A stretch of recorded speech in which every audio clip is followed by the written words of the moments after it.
General introduction. Ethers के बारे में अपने को आइडिया है, क्या है वो समझते हैं। देखो, सबसे पहले ethers are nothing but ROR, इतना सबको पता है। भूल जाएंगे तो हम लोग याद रखेंगे ROR. Ethers are nothing but ROR. एक और चीज, क्या ईथर्स में कार्बोनिल ग्रुप आता है? नहीं। कभी भी ईथर्स, कीटोन एंड एस्टर्स के बीच में कंफ्यूजन नहीं होना चाहिए। मैं तुम लोग को तीनों चीजें दिखा रहा हूं। देखो, अगर हम लोग लिखते हैं ROR, सो ये ईथर बन जाता है। अगर मैं इसमें कुछ ऐसा लिख देता हूं RCOR, मतलब हमने C इंट्रोड्यूस किया, तो ये तुम लोग का बन जाता है कीटोन। और अगर मैं कुछ ऐसा लिख दूं RC डबल बॉन्डो R, तो ये क्या बन जाएगा? एस्टर। तीनों अलग अलग चीज है, तीनों सेम नहीं है। Ether is always ROR। अगर बहुत अच्छे से याद रखना हो, प्लीज याद रखना, ईथर्स में कभी भी कार्बोनिल ग्रुप आता है कि नहीं आता है? नहीं। So ethers are devoid of which group? They are devoid of carbonyl group. इनके अंदर कार्बोनिल ग्रुप रहता नहीं है। अब ईथर्स के बारे में इन जनरल थोड़ा डिस्कशन करते हैं, चालू करें। तो मैं यहाँ पे बात करता हूँ, सबसे सिंपलेस्ट ईथर कौन सा बनेगा पब्लिक? सबसे सिंपलेस्ट ईथर कौन सा बनेगा? देखो, लिख देते हैं ना जरा। कैसे लिखेंगे? How do we represent that? हम लिखेंगे CH3, यहाँ पे लिख देते हो, यहाँ पे लिख देते हैं CH3। This is your simplest ether. ठीक है, क्या इसका दोनों अल्काइल ग्रुप सेम है कि अलग अलग है? सेम है।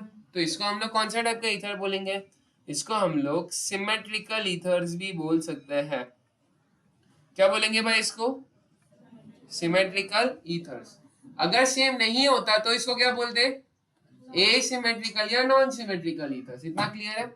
अब थोड़ा सा इसके बारे में स्टडी करते हैं। ऑक्सीजन के पास कितना लोन पेयर रहता है अखिल? दो। तो मैं यहाँ पे बना देता हूँ 2 लोन पेयर। भूमि में hybridization of this oxygen is बेटा sp3। कैसे पता चला sp3? अपने पास कितने बॉन्ड्स हैं? 2। कितने लोन पेयर्स हैं? 2। टोटल मिला के 4। ट्रिक में क्या सीखा था? It is sp1 p2 and p3। तो हाइब्रिडाइजेशन बिकम्स sp3 बराबर। अब ये जो sp3 हाइब्रिडाइजेशन है उसको थोड़ा और क्लैरिटी से समझते हैं। ध्यान देना, भटकना मत। अंडरस्टैंड। देखो, मैं यहाँ पे क्या कर रहा हूँ? अंडरस्टैंड। मैं बीच में O बना देता हूँ, चलेगा? sp3 का बना ना, तो एक यहाँ पे बनाता हूँ, एक यहाँ पे बनाता हूँ। लेट एक मिथाइल भी इधर, दूसरा मिथाइल भी इधर, चलेगा? बराबर। एक बॉन्ड हमेशा आगे होता है, एक बॉन्ड हमेशा पीछे होता है। तो आगे किसको डाल देंगे सर? लोन पेयर को डाल देंगे। पीछे भी किसको डाल देंगे? Lone pair. अब थोड़ा इज्जत से सोच के बताओ, सोच के। हाँ, लोन पेयर एटम्स है क्या? नहीं। लोन पेयर एटम्स तो क्या अपने को विजिबली दिखेंगे? नहीं। तो अगर मैं तुम लोग को स्ट्रक्चर के बारे में पूछूंगा, अपने को ईथर्स के स्ट्रक्चर में सिर्फ इतना ही पार्ट दिखने वाला है। तो कहना ही से अगर मैं इसका स्ट्रक्चर बनाने की कोशिश करूं, मेरे को स्ट्रक्चर्स में खाली इतना दिखेगा। कहने से मेरे को वी शेप स्ट्रक्चर दिखने वाला है हमेशा। तो मैं देखो ईथर्स को अब कैसे बना रहा हूं। मैं ना यहाँ पे उल्टा वी बना देता हूँ, चलेगा? तो और अच्छे से थोड़ा बेटर रिप्रेजेंट कर लेता। एक मिनट, देखो ओ यहाँ पे, डज दिस वर्क? यहाँ पे एक लिख देता हूं मैं CH3 और यहाँ पे भी मैं लिख देता हूँ CH3। कहने से एक लोन पेयर इधर है और एक लोन पेयर यहाँ पे है, चलेगा ऐसे बनाया तो? अब मैं को बताओ ये स्ट्रक्चर में क्या क्या रिपल्शंस हो सकते हैं स्ट्रक्चर के अंदर? ये स्ट्रक्चर के अंदर क्या क्या रिपल्शंस हो सकते हैं, ये बताओ। तुम लोग को ये लोन पेयर दिख रहा है? ये लोन पेयर दिख रहा है? तो ये दोनों लोन के पेयर के बीच में रिपल्शन होगा ना? तो एक टाइप का जो रिपल्शन यहाँ पे होता है इसको हम लोग बोलते हैं लोन पेयर रिपल्शन। क्या बोलेंगे पब्लिक इसको? Lone pair repulsion. अच्छा, अगर मैं ये मिथाइल ग्रुप को थोड़ा सा फैला के लिखूं, तो फैला के कैसे लिख सकते हैं इसको? C लिखा। अब तीनों हाइड्रोजन को अगर फैला के लिखा तो यहाँ पे तीनों हाइड्रोजन आएगा पब्लिक, हाँ की ना? इसको भी थोड़ा हटा देते हैं और फैला के लिखते हैं। देखो, समझने की कोशिश करना, ठीक है? ये CH3 हटाया, सेम इसको भी फैला के लिखते हैं CH। Just a minute guys,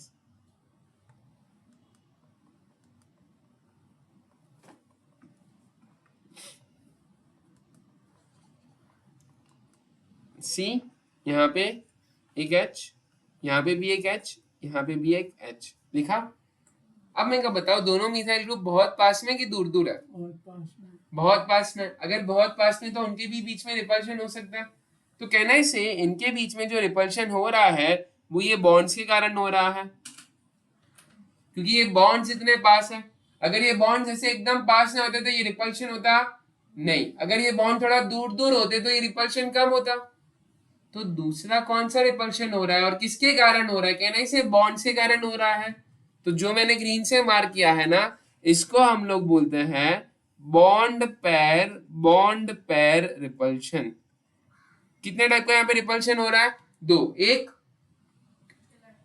loan पेर एंड दूसरा बॉन्ड पेर। इतना क्लियर है? अब दोनों रिपल्शन में जो डोमिनेट करता है, क्या मैंने बोला, जो डोमिनेट करता है that is your bond pair repulsion. कौन डोमिनेट करता है? तो मैं यहाँ पे लिख देता हूं, ये वाला जो रिपल्शन है वो डोमिनेट करता है एंड इसके कारण जो ऐसा वी शेप है ना वो थोड़ा सा और एक्सपांड हो जाता है। पहले इनिशियल ऐसा भी था, अब वो धीरे धीरे क्या हो जाएगा और एक्सपांड। क्लियर है? तो अगर मैं ऐसे बात करूं, पहले ये बॉन्ड एंगल था, तो initially bond angle sp3 carbon पे होना चाहिए 109 डिग्री के आसपास and to be very precise 28 minutes. कितना रहना चाहिए? 109 degree 28 minutes. But because of bond pair repulsion bond angle बढ़ेगा कि कम होगा? बढ़ेगा। तो अब ये 109 रहेगा नहीं, तो जो ईथर्स के बीच में एंगल होगा that would be greater as compare to 109 degree 28 minutes. Clear है? पक्का क्लियर है? रीति क्लियर है? Clear man? बढ़ू आगे। तो यहाँ पे एक पॉइंट मेंशन करते हैं, because of which repulsion guys? Because of bond pair repulsion किसका बॉन्ड एंगल बढ़ जाता है? देखो कैसे मैं रिप्रेजेंट कर रहा हूं। Because of bond pair repulsion. Because of which repulsion? Bond pair repulsion. There is increase in bond angle. And कौन सा bond angle वो समझने की कोशिश करता है। सबने मैथ्स में एंगल्स पढ़े थे ना, तो देखो कहने से हम लोग ये एंगल की बात कर रहे हैं, तो मैं यहाँ पे कैसे लिख रहा हूँ, दिस इज COC एंगल। दिख रहा है? COC। There is increase in bond angle. कौन सा बॉन्ड एंगल सर? COC। ये बॉन्ड एंगल में अपने को इंक्रीज दिखता है। Is this very clear? पक्का आइडिया आया? मजबूत क्लैरिटी आया? तो यहाँ पे हम लोग है ना ईथर्स का स्ट्रक्चर जनरलाइज कर रहे हैं। क्या जनरलाइज कर रहे हैं भाई? स्ट्रक्चर। तो ईथर के स्ट्रक्चर में मेरे को पता चला कितना अल्काइल ग्रुप होता है? दो। Hybridisation of oxygen is sp3। Bond angle should have been 109 degree 28 minutes, but कौन सा रिपल्शन डोमिनेट कर जाता है? बॉन्ड पेर एंड बॉन्ड पेर, जिसके कारण क्या होता है? बॉन्ड एंगल हो जाता है increase. Is this very clear? Do we have any doubts? मजबूत क्लैरिटी? बढ़ू आगे? ठीक है भाई। अगर मैं कल उठ के कोई ऐसा ईथर बना लूं तो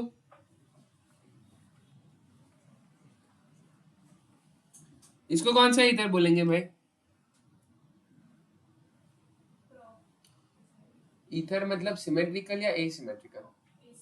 एसिमेट्रिकल। सबसे पहले इसका नाम क्या हो जाएगा? ए सिमेट्रिकल ईथर। इतना क्लियर है भाई?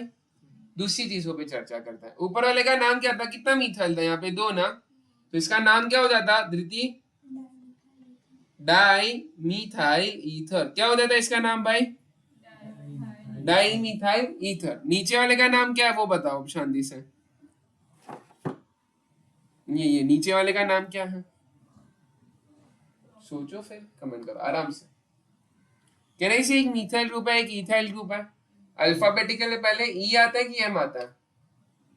ई आता है ना, तो इसका सिंपली नाम क्या हो जाएगा? Ethyl methyl ether.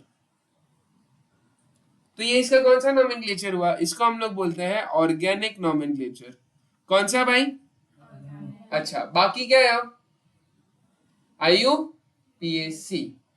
IUPAC क्या बोलता है? देखो, कभी भी अगर अपने को सेम चीज का IUPAC नॉमेनक्लेट करना है, IUPAC फॉर ईथर्स कुछ ऐसा होता है। तुम लोग को दिख रहा है ईथर्स में यहाँ पे 2 अल्काइल, एक ये वाला अल्काइल और एक ये वाला अल्काइल। अच्छा, टू बी वेरी प्रिसाइज मैं ऐसा बोल दूं, एक मेरे पास छोटू अल्काइल है, एक मेरे पास बड़ा अल्काइल है, हाँ कि ना? जो भी छोटू अल्काइल होगा, क्या मैंने बोला? जो भी छोटू अल्काइल होगा उसको तुम बोलोगे अल्क ऑक्सी। उसको क्या बोलोगे तुम? अल्क ऑक्सी। जो भी बड़ा अल्काइल है उसको हम लोग बोलेंगे अल्केन। उसको क्या बोलेंगे गाइस? अल्केन। सर कैसे अप्लाई करना है इसको? अच्छा, मीथाइल और इथाइल में से छोटा कौन है? मीथाइल। तो इसका नाम क्या हो जाएगा? क्या बोला? एल्कोक्सी के टर्म्स में लिखना है, तो यहाँ पे हम लोग लिख देंगे मीथॉक्सी। क्या लिख देंगे हम लोग? मीथॉक्सी। अच्छा, बड़ा वाला इथाइल है, इथाइल का अल्केन क्या होता है? अल्केन का नाम क्या होता है इथाइल के? इथेन। तो इसका सिंपली नाम क्या हो जाएगा? Methoxy ethane. Is this very clear? एकदम इजी इजी चल रहा है, ये कोई हार्ड एंड फास्ट डिफिकल्ट नहीं है। क्लियर है? तो how do we name ether, ये क्लियर है? ठीक है भाई, फटफट एक और का IUPAC नाम बता दो। कल उठ के अगर मैं बोला कुछ ऐसा है अपने पास C3H7OCH3, तो इसका नाम क्या होगा? हसन भाई जल्दी बता।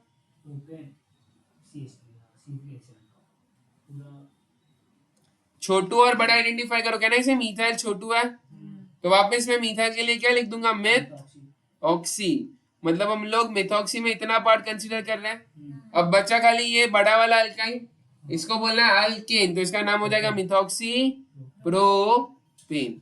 इजी भाई, क्लियर है? यस। सो ये बनता है तुम लोग का general introduction of ether. Ether के जनरल इंट्रोडक्शन में इतना पता रहना चाहिए, 2 टाइप के ईथर होते हैं, 2 टाइप का उसका नॉमेनक्लेचर होता है, organic and IUPAC। And structurally कौन सा रिपल्शन डोमिनेट करता है?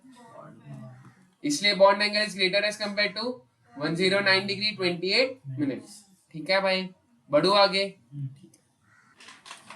सो guys, we are starting with one of the most important preparation methods, ठीक है, ऑफ ईथर्स, जिसका नाम है, नामकरण बाद में करें, पहले रिएक्शन करें, बेटर रहेगा। यूजुअली वो लोग क्वेश्चन कैसे पोर्ट्रे करते हैं, देखो, यूजुअली जो क्वेश्चन बनता है वो कुछ ऐसा बनता है, ये लोग अपने को इथेनॉल दे देता है, क्या देते हैं पब्लिक? इथेनॉल, और बोलते हैं इसको रिएक्ट करवा रहे हैं in the presence of 413 kelvin. कितना केल्विन? 413 केल्विन। इतना क्लियर है? किसके साथ रिएक्ट करवा रहे हैं सर? और दूसरी चीज जो वो लोग मेंशन करेंगे, वो मेंशन करेंगे in the presence of concentrated H2SO4। In the presence of concentrated H2SO4. This is your question. This is how they portray their question. Clear है? अब अपनी को क्वेश्चन देख के मामू बनना नहीं है, थोड़ा सा ना गुमराह मत होना, समझने की कोशिश करना। आज के बाद कभी भी अगर ऐसा अरेंजमेंट दिखे, कभी भी ऐसा अरेंजमेंट दिखे, जरा बात समझो, यहाँ पे अल्कोहल का कितना मॉलिक्यूल्स है? एक। बट क्या एक्चुअल रिएक्शन में सर एक ही यूज होता है? The answer is no. Actual molecule में 2 मोल्स ऑफ अल्कोहल यूज होते हैं। कितना मोल्स? इज्जत से बोल रहा हूं वापस, कितना मोल्स? तो समझने की कोशिश करो कैसे मैं रिप्रेजेंट कर रहा हूं। मैं लिख देता हूं एक इथेनॉल इधर, इथेनॉल को एक्सपांड करके ऐसा लिखा तो चलेगा पब्लिक? बराबर। दूसरा इसके बाजू में बना देता है, भूमि देख, दूसरा इथेनॉल अगर ऐसा लिखा तो चलेगा? वर्क्स। कैटलिस्ट के फॉर्म में क्या दिया है कश्यप? कैटलिस्ट के फॉर्म में क्या दिया है? तो 413 केल्विन एक बहुत स्पेसिफिक अमाउंट ऑफ हीट दिया है, और दूसरा आपने को क्या बोला है? कॉन्ग H2SO4 बोला है सर। अब कॉन्ग H2SO4 तो हम लोग कल भी पढ़ रहे थे अखिल भाई। Kong H2SO4 is which type of agent? Dehydrating agent. Kong H2SO4 is nothing but which kind of agent, guys? Dehydrating agent. What is work of dehydrating agent guys? इसका सिंपली काम क्या रहता है? To eliminate. तो मेरे को तो पानी दिख रहा है, किधर से ये पानी एलिमिनेट कर सकता है? दिख रहा है, यहां से ये OH निकाल सकता है और यहां से ये क्या निकाल सकता है? H निकाल सकता है। समझा? पक्का समझा? 100%। तो यहां से पानी एलिमिनेट कर दो, बचेगा क्या वो ज्यादा इंपॉर्टेंट है। What is the thing which is remaining guys? CH3 CH2 तो यहाँ पे ग्रीन में क्या बचा है अपने पास? CH3 CH2 ड्रॉपिंग मिलेगा। बराबर, इतना बचा है। बाजू में क्या बचेगा पब्लिक? ब्लैक में O CH2 और CH3। क्लियर है? ओ भाई हाँ ना, क्लियर है कि नहीं? 100% क्लियर है। ये रिएक्शन को ध्यान से एनालाइज करो और मेरे को बताओ what is type of this reaction. How will you define type of this reaction? सुनना क्या बोला है मैंने, बोला है टाइप ऑफ दिस रिएक्शन। अगर ध्यान से सबस्ट्रेट को एनालाइज करोगे, सबस्ट्रेट कैसे टूटा है? इन द फॉर्म ऑफ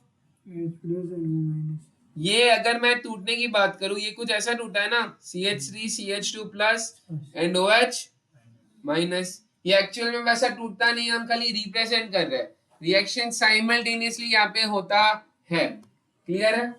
तो देखो ये रिएक्शन का खासियत समझो। How did this reaction proceed? बताओ मैं चालू करूं तो अगर तुम यहाँ पे ऑब्जर्व कर रहे हो, कहने से दिस इज योर न्यूक्लियोफाइल, हाँ कि ना? अब मेरे को बताओ ये कैसे टूटा? ये टूटा इधर से in the form of H plus and दूसरा क्या बचा धृति? O minus CH2 and CH3। ये भी नेगेटिवली चार्ज है, इसको भी मैं बोल सकता हूँ न्यूक्लियोफाइल। बराबर। तो मैं सिंपली बोलूं कि एक न्यूक्लियोफाइल दूसरे न्यूक्लियोफाइल को यहाँ पे सब्स्टिट्यूट कर रहा है, इसलिए this reaction is nucleophilic substitution reaction. अब यहाँ पे सवाल बनता है अखिल भाई, न्यूक्लियोफिलिक सब्स्टिट्यूशन रिएक्शन कितने टाइप का होता है?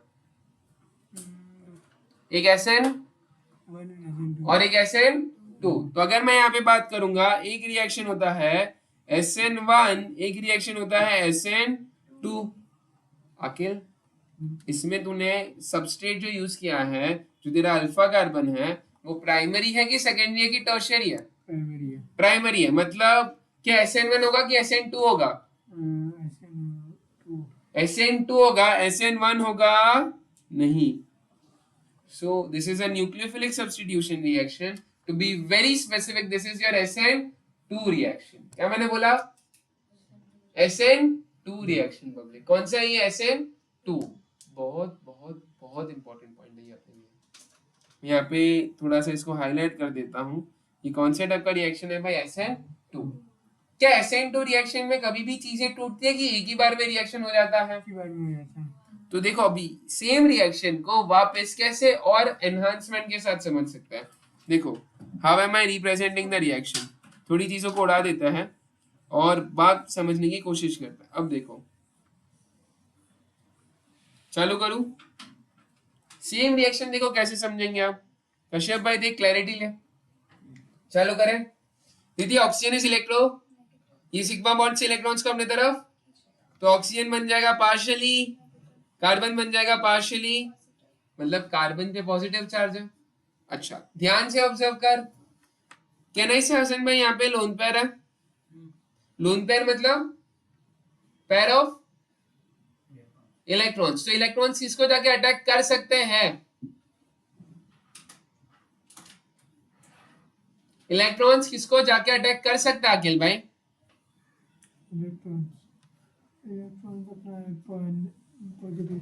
ये कार्बन को जाके अटैक कर देंगे। भूमि कार्बन का कितना बॉन्ड बन जाएगा? 5, तो उसको एक बॉन्ड तोड़ना पड़ेगा। कौन सा तोड़ेगा? O वाला। मतलब बेसिकली यहां से कौन निकल जाएगा? O के साथ H भी निकल जाएगा। अगर ये 2 इलेक्ट्रॉन लेके आ रहा है तो यहाँ से 2 इलेक्ट्रॉन ऑक्सीजन के साथ चले जाएंगे।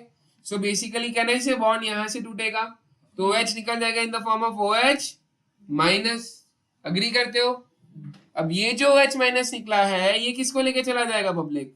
यहां से लेके जाया जाएगा H प्लस को, बराबर। तो फिर यहाँ पे कितना इलेक्ट्रॉन्स बचेगा? 2।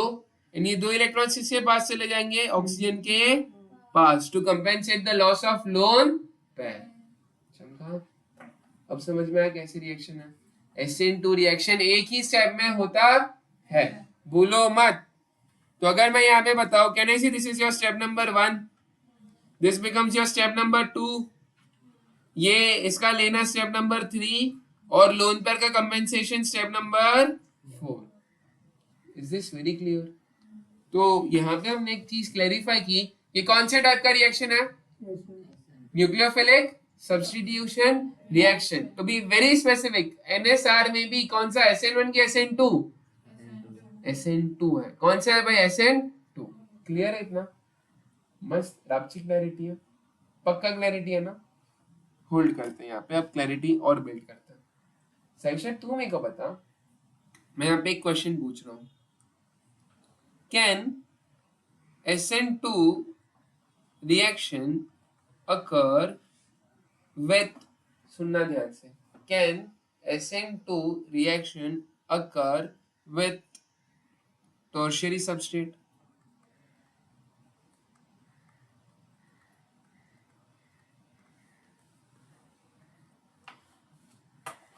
The answer is Riddhi, no. This can never ever occur with tertiary substrate. The answer is no. कभी भी SN2 रिएक्शन टर्शियरी सबस्ट्रेट के साथ होता नहीं है। क्लियर है? पक्का क्लियर है? याद रखोगे ये चीज, 100% में क्लैरिटी है। अखिल भाई पक्का बढ़ू ना आगे? टर्शियरी के लिए SN1 होना चाहिए ना। तो अगर मैं टर्शियरी सबस्ट्रेट लाके तुम लोग को बोलूं सेम रिएक्शन करवाओ, क्या सेम रिएक्शन पॉसिबल है? The answer is no. The answer is no. इतना क्लियर है गाइस? अब बोर्ड्स वाले क्या करेंगे, देखो सेकंड क्वेश्चन कैसे उठाएंगे वो, दे विल डू समवॉट कीड़ा कांडी, और वो लोग तुम लोग को बोलेंगे, देखो ये पूरा समझा ना। सेकंड क्वेश्चन मैं यहाँ पे लिखता हूँ, question number 2। Question number 2, what will they do? देखो वो लोग वापस तुम लोग को लिख के देंगे इथेनॉल, सेम टू सेम वापस तुम लोग को क्या लिख के देंगे, इथेनॉल, एंड इथेनॉल के साथ वो लोग जो टेम्परेचर यूज करेंगे बोल देंगे it is nothing but 453 kelvin, again in the presence of conc H2SO4, again in the presence of conc H2SO4। अब सोचो रिएक्शन सेम होगा, अलग होगा, क्या होगा? गिव इट अ थॉट, फिर डिस्कस करते हैं। गाइस ये क्वेश्चन करने से पहले थोड़ा कॉन्सेप्चुअल क्लैरिटी लेते हैं। यही क्वेश्चन हमने को करना है, but we will all remember one simple चीज जिसको हम लोग बोलते हैं एली सब। ठीक है, हम लोग सब क्या रखेंगे याद, एली सब। नाउ व्हाट इज एली सब, इसका इंपॉर्टेंस समझने की कोशिश करते हैं। एली करेस्पॉन्ड्स टू लड़की का नाम है ना आके, Eli corresponds to elevated temperatures, Eli corresponds to elevated temperatures. जैसा सब का मतलब क्या होता है? सब का मतलब एक सब्स्टिट्यूशन होता है, दूसरा ये मीनिंग है सब का response to something which is low. तो यहाँ पे हम लोग बात कर रहे हैं लो टेम्परेचर्स की। तो हम लोग कितने टेम्परेचर्स के बारे में बात कर रहे हैं? 2, एक एलिमिनेशन और एक सब्स्टिट्यूशन। इतना क्लियर है? ठीक है भाई, दूसरी चीज ऑब्जर्व करो। अब ये जो लो टेम्परेचर्स है, याद रखना लो टेम्परेचर हमेशा सब्स्टिट्यूशन फेवर करता है। क्या फेवर करता है? एंड एलिवेटेड टेम्परेचर्स के एली से ही याद रखना, ये हमेशा एलिमिनेशन फेवर करता है। ठीक है, क्लियर है? याद रहेगा एली सब का मतलब क्या, एलिमिनेशन एंड सब्स्टिट्यूशन। एली का रेस्पॉन्स टू एलिवेटेड टेम्परेचर्स, सब का रेस्पॉन्स टू लो टेम्परेचर्स। ये अपने को टॉपिक भूलना नहीं है, this is very very very important. और एक और अंडरलाइनिंग स्टेटमेंट में कोट करने जा रहा हूं, स्टेटमेंट समझना। ऑल रिएक्शंस, या फिर बेटर वे में लिखना ऐसे रहेगा, देखो रुको, we can write this in a better way. हम लोग ये लिख सकते हैं कि elimination and substitution, elimination and substitution reactions always occur simultaneously. इसका मतलब क्या कश्यप? ये हमेशा एक साथ ही होते हैं, but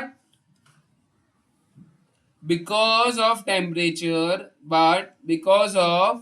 temperature any one dominates.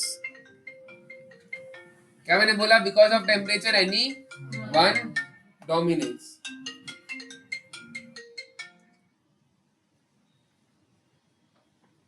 Any one dominates. Is this very clear? Do we have any doubts? 100% clarity. क्या लिखा है यहाँ पे? So elimination and substitution reactions occur simultaneously, but because of temperature anyone will always dominate. तो comparatively या relatively lower temperatures पे हमेशा कौन होगा? सब्स्टिट्यूशन है. हायर टेम्परेचर्स पे हमेशा कौन होगा? एलिमिनेशन. तो मेरे को बताओ 453 एंड 413 में से ज्यादा कौन है? 453. तो लार्जर टेम्परेचर कौन है भाई? 453. अगर लार्जर टेम्परेचर 453 है तो एलिमिनेशन किस में होगा? 453 में होगा एलिमिनेशन एंड 413 में क्या होगा? सब्स्टिट्यूशन. क्लियर है? तो अगर मैं 453 केल्विन की बात करूंगा तो क्वेश्चन यहाँ पे वापस लिखता हूं और तुम लोग को समझाता हूं. देखो, अपने को स्टार्टिंग में उन लोग ने इथेनॉल बना के दिया था. इथेनॉल के साथ टेम्परेचर क्या दिया था पब्लिक? 53. और साथ में क्या लिखा था? Concentrated what? H2SO4. बराबर. ठीक है. अगर मैं तुम लोग को ऐसे क्लैरिफाई करके पूछता, सुनना ध्यान से, ये जो 453 है ये अपने लिए हिंट है. ये हिंट से क्या पता चलता है कि this is your high temperature. High temperature मतलब एलिवेटेड टेम्परेचर. एंड यहाँ पे हमेशा क्या होगा? एलिमिनेशन. जैसा कितना टाइप का एलिमिनेशन होता है भाई? एक ही टाइप का होता है. इसको क्या बोलता है हमेशा? The broad category is known as beta elimination. And beta elimination में एक सिंपल चीज तुम लोग को सिखाई है. कितने कार्बन को कंसीडर करने का? हमेशा एक अल्फा कार्बन एक बीटा कार्बन से हमेशा निकलेगा H in the form of, and alpha carbon से हमेशा निकलेगा OH माइनस या basically leaving group in the form of negative charge. Clear है? फटफट बीटा एलिमिनेशन करवाओ. कौन सा कार्बन अल्फा है? Is this alpha? आके लिए बीटा.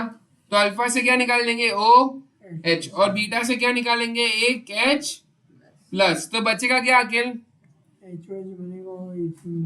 तो यहाँ पे सबसे पहले पानी निकल जाएगा. मेरे को तुम लोग को एक वर्ड स्पेसिफाई करके बोलना है. सुनना. क्या मैं ऐसे बोलूं कि वाटर मॉलिक्यूल इस मॉलिक्यूल के अंदर से निकला है? क्या मैंने बोला? वाटर मॉलिक्यूल इस मॉलिक्यूल के इस टाइप की डिहाइड्रेशन को हम लोग बोलते हैं इंट्रा. इंट्रा का मतलब होता है विद इन. इंट्रा का मतलब क्या होता है पब्लिक? With in. तो इसको क्या बोलते हैं हम लोग? Intra molecular dehydration. क्या बोलेंगे इसको? Intra molecular dehydration. क्यों इंट्रा बोला भाई? इंट्रा का मतलब क्या होता है? With in. So with in the molecule वाला जो डिहाइड्रेशन होता है that is your intra molecular dehydration. Clear है? पक्का क्लियर है? तो यहाँ पे ऑब्जर्वेशन वाले पॉइंट समझो. एक ये था कि इंट्रा मॉलिक्यूलर हो रहा है. दूसरा हायर टेम्परेचर्स है. तो हायर टेम्परेचर्स पे क्या होता है? हमेशा एलिमिनेशन. एंड प्रोडक्ट जो बनता है दैट इज अल्कीन. ठीक है भाई? तो यहाँ पे बना देता है. यहाँ से H प्लस गया, यहाँ से OH माइनस गया, बचेगा यहाँ पे भी CH2. आखिर दोनों कार्बन का कितना बॉन्ड बाकी है भाई? 2 एंड 2. तो यहाँ पे आएगा डबल बॉन्ड. क्लियर है? जैसा ऊपर वाले रिएक्शन में जाता है. मेरे को बता, क्या यहाँ पे इंट्रा मॉलिक्यूलर डिहाइड्रेशन हो रहा था कि नहीं? तो श्योर है guys? Are you guys sure? अगर मैं बात करूं कहने से यहाँ पे जो पानी निकला उसका OH एक मॉलिक्यूल से निकला एंड H दूसरे मॉलिक्यूल से निकला. तो यहाँ पे पानी सेम मॉलिक्यूल से निकला नहीं है, किधर से निकला है? फ्रॉम डिफरेंट, या तो मैं ऐसा बोल सकता हूं कि पानी दो मॉलिक्यूल के बीच से निकला है। सो इसको हम लोग क्या बोलेंगे? This is your inter molecular, क्या बोलेंगे इसको? इंटर मॉलिक्यूलर, अबे डिहाइड्रेशन, पानी तो निकल ही रहा है ना, बराबर। इंटर का मतलब क्या होता है? Between. So intra corresponds to within and inter corresponds to between. So this was between कितना molecules? This was between two molecules. This was between two molecules. Clear है? Doubts? 100% का clarity. रापची clarity. बढ़ू आगे? पक्का ना भाई? तो मेरे को बताओ कौन सा reaction preparation method of ether में आएगा और कौन सा नहीं आना चाहिए? लोअर टेम्परेचर का सब्स्टिट्यूशन रिएक्शन SN2 रिएक्शन आना चाहिए और उसके नीचे वाला आना चाहिए नहीं। Is this very clear? पक्का क्लियर है? भूलोगे इसको? 100% क्लियर है? तो ये जो कैटेगरी ऑफ रिएक्शन था उसमें तुमने ईथर बनाया, तो ये रिएक्शन का नाम क्या है? द रिएक्शन का नाम इज, या तो प्रिपरेशन मेथड का नाम इज नोन एज, देखो थोड़ा सा समराइज करके लिखता हूँ, इसको हम लोग बोलते हैं एथरिफिकेशन। क्या बोलते हैं इसको? एथरिफिकेशन। दूसरा, यहाँ पे कंटिन्यूसली ईथर्स बनते जाते हैं, इसलिए इसको हम लोग कंटिन्यूअस एथरिफिकेशन भी बोलते हैं। तो या तो एथरिफिकेशन बोलो या कंटिन्यूअस एथरिफिकेशन बोलो, फर्क पड़ता नहीं है। होल्ड, फटफट समरी बनाते हैं। मतलब बेसिकली मैं ऐसे बोलूं, अपने को अल्कोहल देंगे वो लोग, हमेशा अल्कोहल प्राइमरी होगा, सेकेंडरी होगा कि टर्शियरी होगा? हमेशा प्राइमरी वाला अल्कोहल देंगे। उसके बाद दो टेम्परेचर्स दे सकते हैं, एक और दूसरा क्या क्या? 413 केल्विन दूसरा, और दोनों में जो कैटलिस्ट लगेगा that is same, which is nothing but conc H2SO4। अब बताओ दोनों में क्या क्या बनेगा? 413 पे क्या बनेगा? 453 पे क्या बनेगा?